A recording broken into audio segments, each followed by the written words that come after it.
Pessoal, tudo bem? Pessoal, bem-vindos para mais um Fala Dudu. E hoje a gente vai continuar falando de choques. Hoje vai ser choque de oferta, mas antes, uma explicação do que é choque, que faltou no vídeo aula passado. Choque não é uma coisa que você bota o dedo e pá, Ai, ai.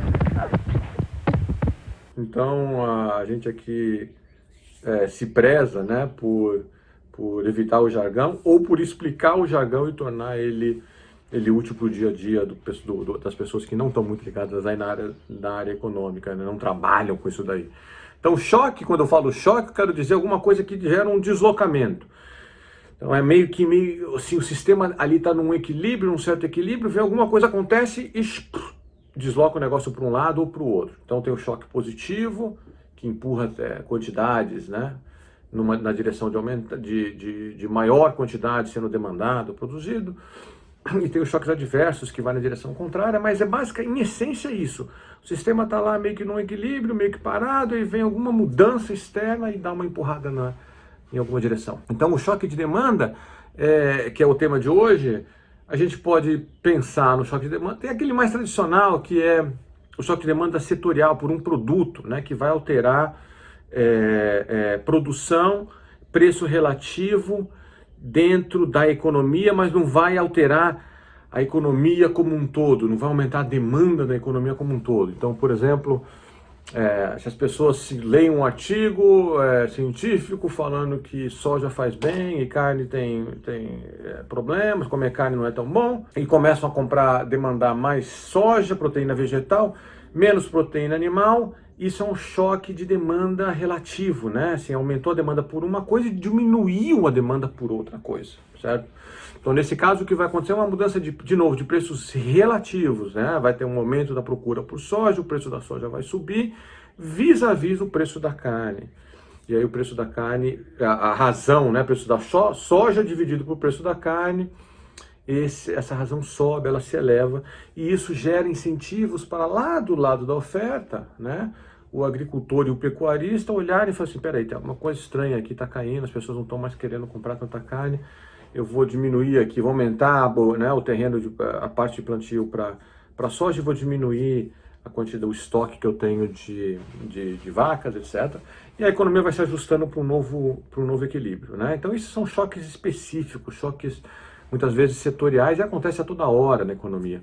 O choque de demanda agregado é uma outra coisa. O choque de demanda agregado é aquele que empurra a demanda por todos os bens, ou quase todos os bens na economia. Exemplo de choque de demanda agregada, normalmente o choque de demanda agregada ele está ligado a alguma coisa externa que aconteceu, né?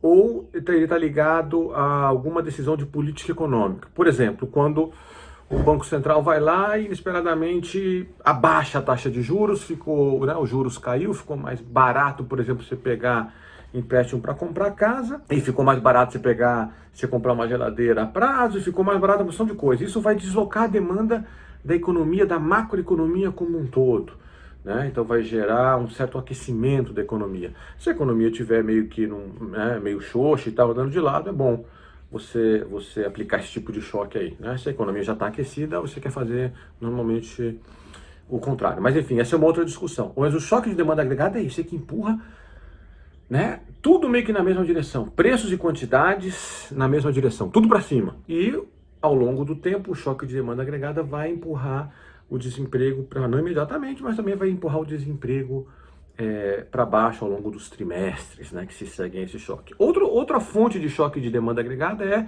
política fiscal, né? O governo vai lá e de repente começa a gastar mais, vou fazer um programa de transferência de renda maior, porque aconteceu alguma coisa aí horrível chamada Covid, né? As pessoas perderam o emprego, vou dar mais dinheiro, transferir mais dinheiro para essas pessoas, fazendo déficit público, aumentando o déficit público. Isso também é um choque expansionista de demanda agregada, né? Ao passo que às vezes se a inflação está muito alta, o governo fala assim, não, a inflação está muito alta, a economia está aquecida, eu quero tirar a demanda um pouco da economia, então o governo vai lá e ele restringe os gastos dele.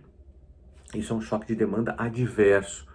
Nesse caso, quando a economia está muito aquecida com a inflação alta, é um choque adverso de demanda que é bem-vindo, né? Para dar uma esfriada na economia. E um terceiro fator de choque de demanda agregada é coisas que vêm do exterior, né? O mundo, por um motivo qualquer, tem o Brasil e tem o mundo. O mundo começa a crescer mais, as coisas melhoraram, sei lá, não tem mais guerra, a demografia no mundo está mudando numa direção tal que as pessoas vão comprar mais bens do Brasil. Isso é um choque de demanda agregada em cima da economia brasileira, positivo em cima da economia brasileira, normalmente vai gerar mais crescimento da economia brasileira, ao menos no curto prazo, vai gerar um certo aquecimento, vai gerar também mais entrada de divisas e vai gerar apreciação da taxa de câmbio, tá? Então, a terceira possibilidade de choque de demanda são, mais clássica, digamos assim, são esses choques de demanda que vêm de alguma mudança no ambiente externo da economia, externo à economia brasileira, e acaba empurrando preços e quantidades para cima dentro do país. Um abraço.